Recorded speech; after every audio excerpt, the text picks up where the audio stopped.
दोस्तों नमस्कार। मेष राशि वाले मेरे मित्रों, यदि आपके अंदर भी हैं ये 10 आदतें, तो आप कितना ही प्रयास करिए, कितनी ही मेहनत करिए, आपको आपकी मेहनत का उचित फल कभी भी प्राप्त हो नहीं पाएगा। आपको मनचाही सफलता कभी भी प्राप्त नहीं हो पाएगी, बल्कि इसके विपरीत ना तो आपको कभी धन संपत्ति का सुख प्राप्त होगा, बल्कि इसके स्थान पर आपके ऊपर तरह तरह के लांछन भी लगते रहेंगे। जी हाँ दोस्तों, कहने का मतलब यह है कि आप लोगों के साथ करेंगे अच्छा, लेकिन लोग अंत में आपकी बुराइयां करेंगे, उसका परिणाम बुरा ही निकलेगा। जहां आप लोगों को सुख देने की कोशिश करेंगे, लोगों को चाहे अनचाहे दुख प्राप्त हो जाएगा, यानी आपके हर एक करने का गलत परिणाम ही निकलेगा, जिसका नतीजा यह होगा कि आप मन ही मन दुखी रहना शुरू कर देंगे। आपके मन में एक अजीब सी उदासीनता, अजीब सी खिन्नता रहने लगेगी। इसका परिणाम यह होगा कि आपको बात बात पर क्रोध आ जाया करेगा, बात बात पर गुस्सा आ जाएगा और आपका स्वभाव चिड़चिड़ा हो जाएगा। आपके अपने ही आपसे नाराज रहने लगेंगे। आपको जब अपनों की जरूरत होगी तब आपके अपने आपके साथ नहीं होंगे। जी हाँ दोस्तों, आपकी हकीकत ही यही है कि वैसे तो आप चारों तरफ से अपनों से घिरे हुए हैं, लेकिन आपके दिल को, आपके दर्द को कोई भी नहीं समझ सकता है।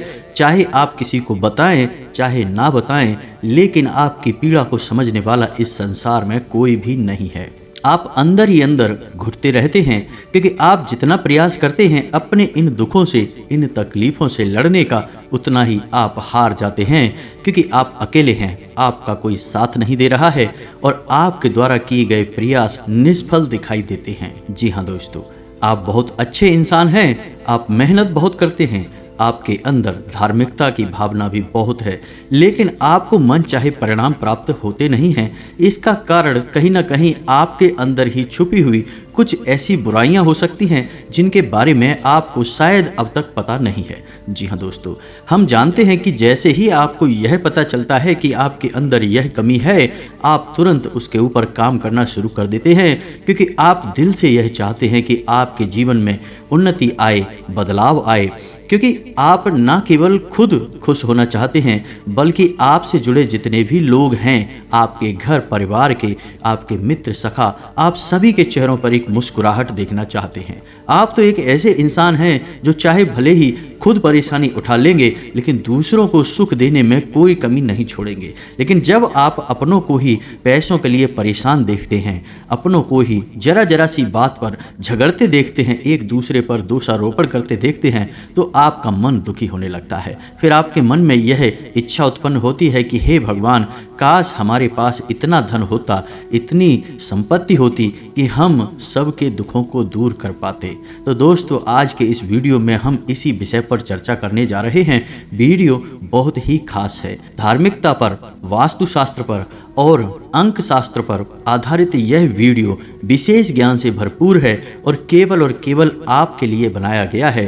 तो समय निकालकर इस वीडियो को पूरा देखें। हमारा आपसे निवेदन है कि आप यदि इस वीडियो को पूरा देखेंगे तो आपको वीडियो के अंत में एक बहुमूल्य ज्ञान का खजाना प्राप्त हो जाएगा, जिसका उपयोग करके आप निश्चित तौर पर अपने जीवन में आगे बढ़ेंगे, सफलता प्राप्त करेंगे। जी हाँ दोस्तों, हम अपने पिछले कई वीडियोज में आपको यह बात बता चुके हैं कि आपको ईश्वर की कृपा भी कभी प्राप्त नहीं हो सकती, कोई भी सद्गति कभी भी प्राप्त नहीं हो सकती, जब तक कि आपकी आसपास का ऊर्जा क्षेत्र दूषित रहेगा, नकारात्मक रहेगा। जी हाँ दोस्तों, कहने का मतलब यह है कि यदि आपके आसपास नकारात्मक शक्तियों का वास है, तो आप कितनी ही मन से पूजा पाठ करें, लेकिन उसके परिणाम को, उसके फल को वह नकारात्मक ऊर्जा सोख जाएगी, खा जाएगी। आपको कुछ भी प्राप्त होगा नहीं। आप चाहे कितना ही दान पुण्य करें, किसी की कितनी ही मदद करने की कोशिश करें, नतीजे नकारात्मक ही हासिल होंगे, क्योंकि आपके आसपास जो नकारात्मक ऊर्जा वास कर रही है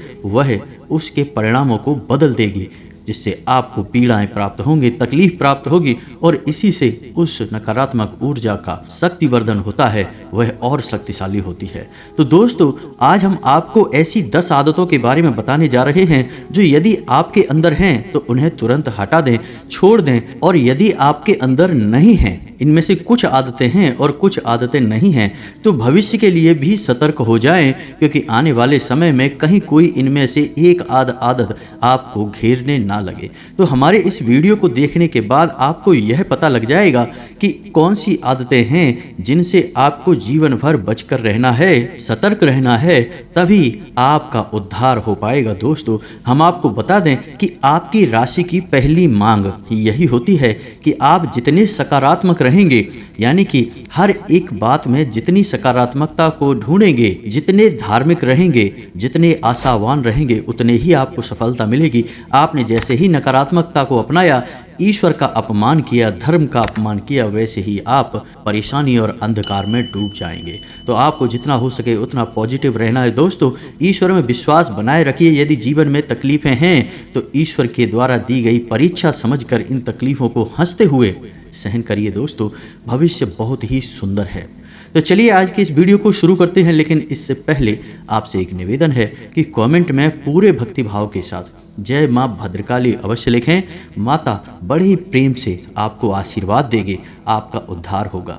साथ ही साथ यदि चैनल पर पहली बार आए हैं तो हमारा मनोबल बढ़ाएं, चैनल को सब्सक्राइब अवश्य करें, साथ ही साथ बेल आइकन को भी दबा दें, क्योंकि हम ऐसे ही ज्ञान से भरपूर जीवन उपयोगी वीडियोज रोज लाते रहते हैं। हम बहुत मेहनत करते हैं कि आपके जीवन में बदलाव आए। जब भी आप कोई अच्छा कमेंट करते हैं कि हमारे द्वारा बताए गए किसी उपाय से, किसी प्रयास से आपके जीवन में बदलाव आया, तो हमें बहुत अच्छा लगता है। हमारी संपूर्ण मेहनत सफल होती दिखाई देती है और बस हमें आपसे यही चाहिए। दोस्तों, सच्चे मन से माँ भद्रकाली को याद करिए और चलिए वीडियो की शुरुआत करते हैं। तो दोस्तों, आपको बता दें कि यदि आपके अंदर बात बात पर क्रोध करने की आदत है, आपको गुस्सा आ जाता है, आप जल्दी से झगड़ा करने पर उतारू हो जाते हैं, फिर चाहे वह आपका घर हो, चाहे आपके घर के बाहर किसी से भी हो, लेकिन बात बात पर आपका यदि झगड़ा हो जाता है तो आप समझिए कि आपके जीवन में घोर नकारात्मकता वास कर रही है।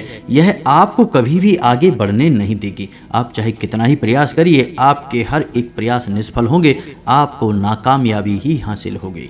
जी हाँ दोस्तों, तो आपको अपने मन मस्तिष्क को जितना हो सके उतना शांत रखना है। ना केवल खुद शांत रहना है, क्रोध पर काबू पाने की कोशिश करना है, बल्कि अपने घर के माहौल को भी बहुत ही शांत और सुगम बनाकर रखना है। क्योंकि दोस्तों, रामायण में भी यह स्पष्ट तौर पर लिखा है कि जिस घर में बहुत शांति रहती है, प्रेम रहता है, वहाँ तरह तरह की संपत्तियाँ वास करने लगती हैं। जी हाँ दोस्तों, जहाँ सुमति तहाँ संपत्ति नाना। जी हाँ दोस्तों, तो याद रखिए, आपको खुद भी क्रोध पर नियंत्रण करना है और दूसरों को भी यही समझाना है, जो आपसे जुड़े हुए लोग हैं, कि क्रोध मत करो, शांत रहो, जीवन का आनंद लो। परेशानियाँ हैं तो उन्हें ईश्वर का प्रसाद समझकर ग्रहण करो, लेकिन रो नहीं, चिल्लाओ नहीं, किसी पर क्रोध मत करो। इससे आपका नुकसान बहुत अधिक होता है, दूसरों का कम। जी हाँ दोस्तों, दूसरा यह है कि यदि आपने अपने घर में फूलदार पौधे लगाए हैं तो कोई बात नहीं, ये तो बहुत अच्छी बात है, फूल वाले पौधे घर में होने चाहिए। लेकिन यदि कुछ पौधे ऐसे लगे हैं जो कांटे वाले पौधे हैं, यानी जिनमें कांटे उत्पन्न होते हैं, तो वे पौधे आपके घर में नकारात्मकता को आकर्षित कर रहे हैं। उन पौधों को तुरंत निकाल कर फेंक दीजिए, अपने घर से बाहर हटा दीजिए। जिस घर में कांटेदार पौधे लगे होते हैं उस घर में दरिद्रता का वास होता है, रोग और बीमारियां प्रवेश कर जाती हैं, फिजूल खर्ची होती रहती है, घर में पैसा रुक नहीं सकता है। आप चाहे कितना ही पैसा कमाइए, एक हाथ कमाएंगे दूसरे हाथ निकल जाएगा। जी हाँ दोस्तों, तो आप जाकर अपने घर में देखिए, ध्यान से देखिए, कहीं कोई ऐसा पौधा तो नहीं लगा है जिसमें कि कांटे हों। यदि ऐसा कोई पौधा है तो आप उसे निकाल कर बाहर कर दीजिए। जी हाँ दोस्तों, अब अगला जो बिंदु है वह आपके घर की रसोई से संबंधित है।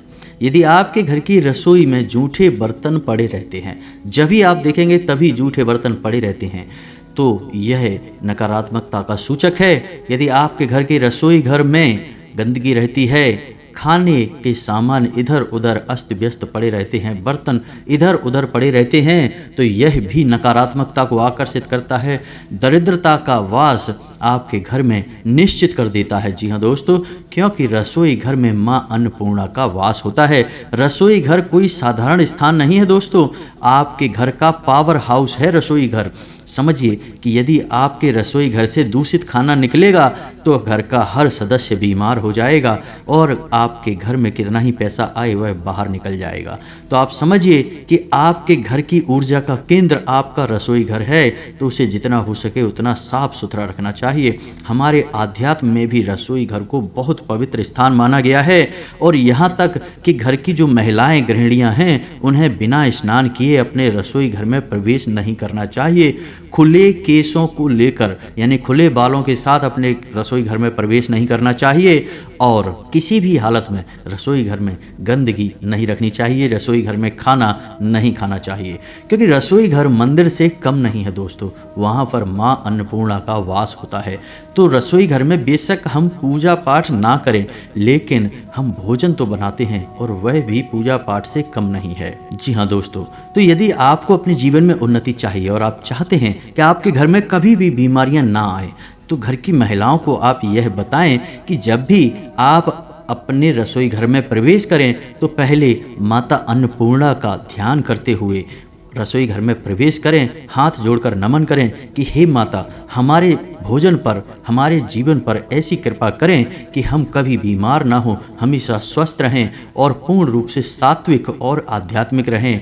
ऐसा भोजन हमारे हाथों से बने। फिर आप देखिए दोस्तों कि आपके जीवन में कैसे विचित्र और अद्भुत बदलाव आने लगेंगे कि आपको सब कुछ सकारात्मक होता दिखाई देगा। जी हाँ दोस्तों, और एक और छोटी सी बात हम आपको बता दें कि आपके घर में जो रोटियां बनती हैं, हम पहले भी अपने कई वीडियो में यह बात बता चुके हैं, फिर से बता रहे हैं कि आपके घर में जो रोटियां बनती हैं उसमें पहली रोटी गाय की और आखिरी रोटी कुत्ते की बननी चाहिए।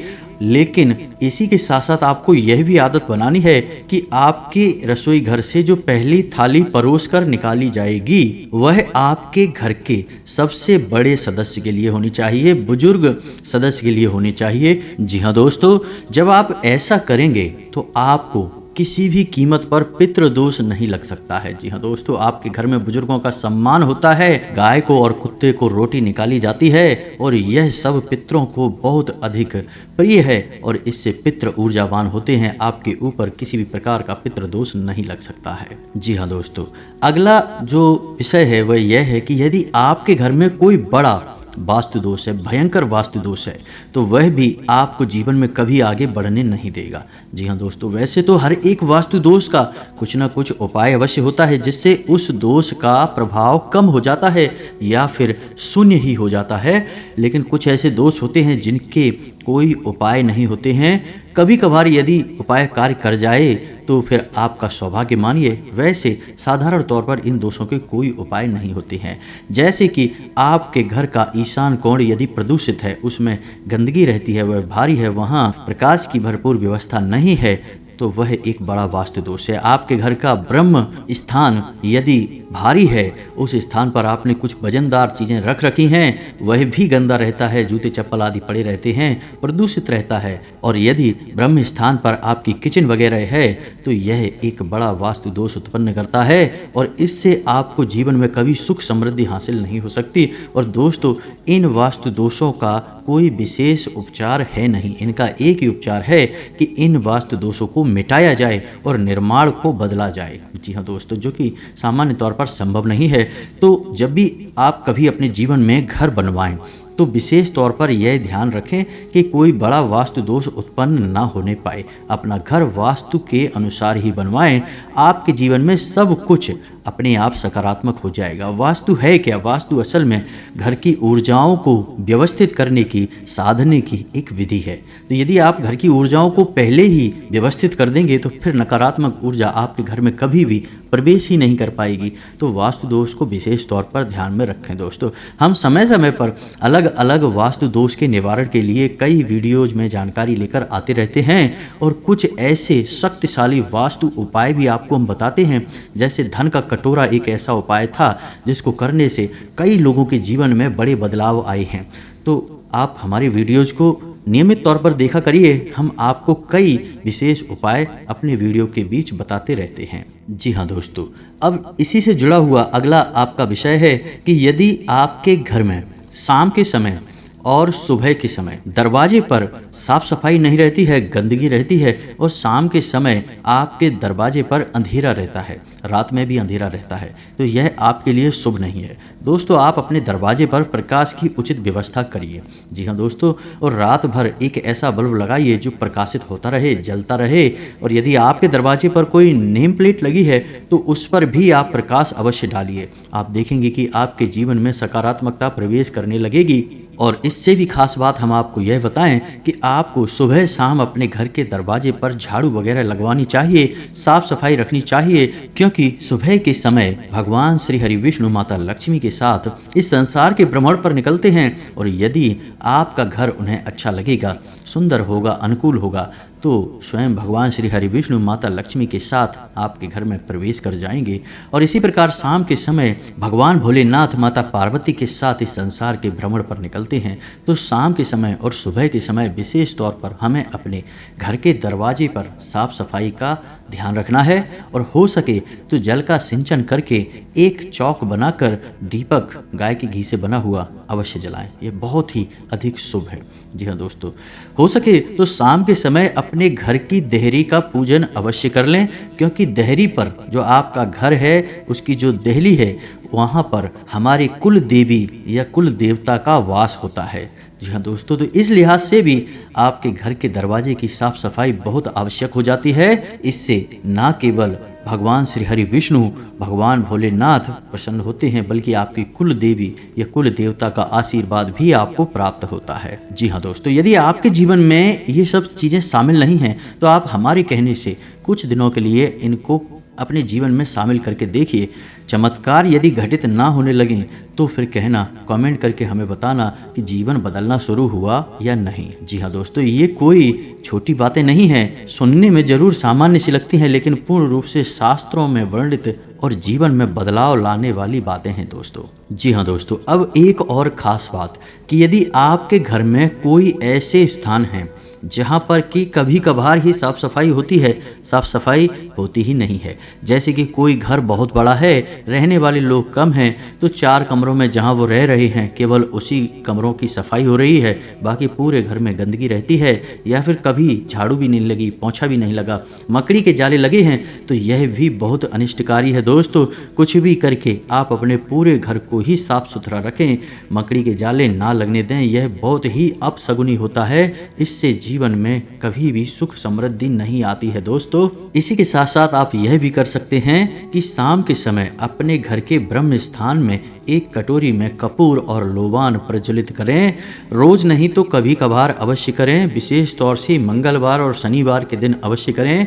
आपके घर में यदि कोई नकारात्मकता है तो वह बाहर निकल जाएगी, घर का माहौल सकारात्मक होने लगेगा दोस्तों। और इसी से जुड़ा हुआ अगला विषय है कि आपके घर का पूजा घर। जी हाँ दोस्तों, आपके घर का पूजा घर कुछ इस प्रकार से स्थापित होना चाहिए कि जब आप पूजा करने के लिए बैठें तो आपका मुख पूर्व दिशा की ओर या उत्तर दिशा की ओर या फिर उत्तर पूर्व कोण पर, जैसे ईशान कोण कहते हैं, इन दिशाओं की ओर होना चाहिए। आपका जो पूजा घर है वह जमीन से जुड़ा हुआ नहीं होना चाहिए। कहने का मतलब यह है कि देवी देवताओं की मूर्तियां जमीन पर नहीं रखनी चाहिए, जमीन से थोड़ी से ऊपर यानी जमीन से कुछ अंतर पर देवी देवता की मूर्तियां और फोटोओं को स्थापित कर देना चाहिए। और अपने पूजा घर में सफाई का विशेष ध्यान रखना चाहिए दोस्तों। कोई भी दूषित प्रदूषित पुरानी चीज़ अपने पूजा घर में ना छोड़ें। यदि पुष्प आपने सुबह चढ़ाए हैं तो शाम को उन पुष्प को अवश्य हटा दें, उन्हें पूजा घर में डले हुए ना छोड़ें। यदि आपने जो दीपक में प्रज्वलित किया था उसमें बाती यदि आपकी बची रह गई है तो उस बाती को जितना जल्दी हो सके पूजा घर से हटा दें, दीपक को धो दें और साफ करके वहां पर रख दें। जी हाँ दोस्तों, इन चीज़ों का आप ध्यान रखेंगे तो आपके घर में सकारात्मक ऊर्जा वास करने लगेगी, माता लक्ष्मी का भी वास हो जाएगा। जी हाँ दोस्तों, अब आपको एक विशेष बात का ध्यान रखना है कि आपके घर में जो घर का मुखिया है उसे सूर्योदय के पहले जागना चाहिए। जी हाँ दोस्तों, आपके घर की महिलाओं को भी सूर्योदय के पहले जाग जाना चाहिए। वैसे तो हो सके तो घर के सभी सदस्यों को सूर्योदय से पहले जाग जाना चाहिए, लेकिन घर के बड़े बुजुर्ग और महिलाओं को तो निश्चित तौर पर जागना ही चाहिए और सूर्यास्त के बाद भोजन नहीं करना चाहिए। जी हाँ दोस्तों, इस बात के कई शास्त्रीय प्रमाण मिलते हैं कि जिस घर में लोग सूर्योदय के बाद भी सोते रहते हैं और रात्रि में अंधकार होने के बाद भोजन ग्रहण करते हैं, उस घर में दरिद्रता का वास निश्चित हो जाता है। लोगों को मति भ्रम होने लगते हैं और कलह क्लेश का माहौल उत्पन्न होने लगता है। अब कुछ छोटी छोटी सी बातें हैं जिनको भी आपको ध्यान में रखना होगा, और यदि आपके अंदर ये बातें नहीं हैं लेकिन आपके आसपास के लोग इन बातों में लिप्त रहते हैं तो आप उन्हें समझाएं, और यदि नहीं समझते हैं तो आप उस माहौल को छोड़ दें, उसमें शामिल ना रहें। तो अब वो बातें क्या हैं?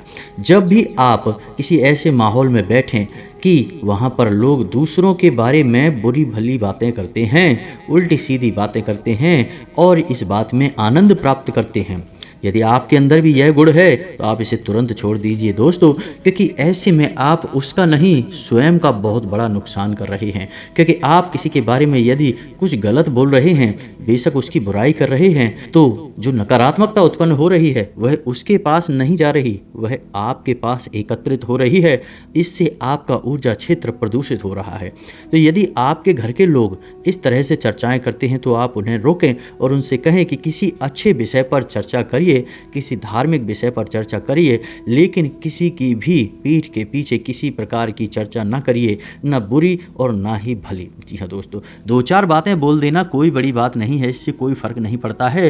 लेकिन लोग जब आनंद ले लेकर किसी की बुराइयां करते हैं, किसी के खिलाफ अनाप शनाप बातें करते हैं, तब बड़ी नकारात्मकता उत्पन्न होती है और वह आपको प्रभावित करती है। तो आपको ऐसे माहौल से बचना है, ऐसे लोगों से बचना है। जी हाँ दोस्तों, साथ ही साथ आपको स्वयं को अपने जीवन में कुछ नियम अवश्य बनाने हैं। यदि हो सके तो एक बार आपको हनुमान जी के मंदिर जाकर हनुमान चालीसा का पाठ अवश्य करना है। और यदि आपको असुरक्षा की भावना घेरे रखती है, जो कि आपको निश्चित तौर पर घेरती है, यानी भविष्य को लेकर चिंताएं और डर आपके मन में लगातार बने रहते हैं, आपको रात में बुरे सपने आते हैं, नींद आने में आपको बहुत देर होती है, यानी कभी कभी ऐसा होता है कि रात पूरी निकल जाती है, आधी रात हो जाती है और आपको नींद ही नहीं आती है, तो यह अवस्था बहुत खतरनाक है। इसका मतलब यह है कि गहरी नकारात्मक ऊर्जा ने आपको घेर रखा है।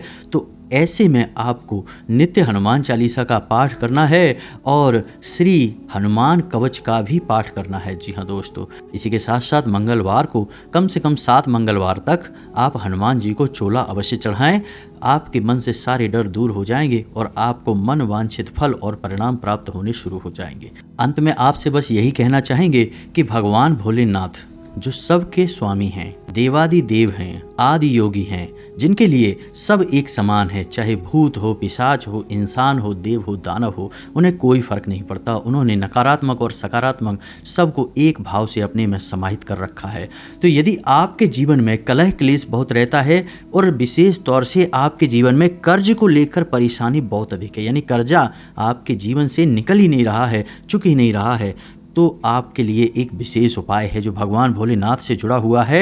यदि आपको इस विषय पर एक वीडियो चाहिए तो आप कमेंट करके हमें बताएं कि भगवान भोलेनाथ का कर्ज निवारण वाला वीडियो बनाइए। हम आपको विशेष वीडियो बनाकर इस विषय पर दे देंगे और आप विश्वास रखिए, हम गारंटी लेते हैं कि आप इस उपाय को करिए, उसके बाद आपको कुछ करने की ज़रूरत नहीं है, आपका कर्जा खुद ब खुद चुक जाएगा। स्वयं भगवान भोलेनाथ आपका कर्जा चुकाएंगे। कई बहुत ही बड़े प्रमाण हैं हमारे पास कि लोगों के लाखों के कर्जे चुक गए और उनका जीवन बहुत ही सुंदर हो गया दोस्तों। तो यदि आपको इस विषय पर वीडियो चाहिए तो आप कमेंट करके बताएं और हम आपको वीडियो बनाकर दे देंगे। आज का यह वीडियो आपको कैसा लगा कमेंट करके हमें अवश्य बताना। आपके कमेंट पढ़ के हमें बहुत अच्छा लगता है जैसे हमारी मेहनत सफल हो गई दोस्तों। यदि हमारे वीडियो में किसी प्रकार की कमी आपको लगती है तो आप उसके बारे में भी हमें बताएं, हम उस कमी को दूर करेंगे और आपके द्वारा किए गए हर एक कमेंट को प्रेम से स्वीकार करेंगे। हमें आपकी हर एक बात अच्छी लगती है। इसी के साथ साथ आज के इस वीडियो को विराम देते हैं। कमेंट में पूरे भक्ति भाव के साथ जय मां भद्रकाली लिखना ना भूलें। साथ ही साथ चैनल को सब्सक्राइब करके बेल आइकन को भी अवश्य दबा दें। मिलते हैं अगले ज्ञानवर्धक वीडियो में, तब तक के लिए धन्यवाद। जय माता की।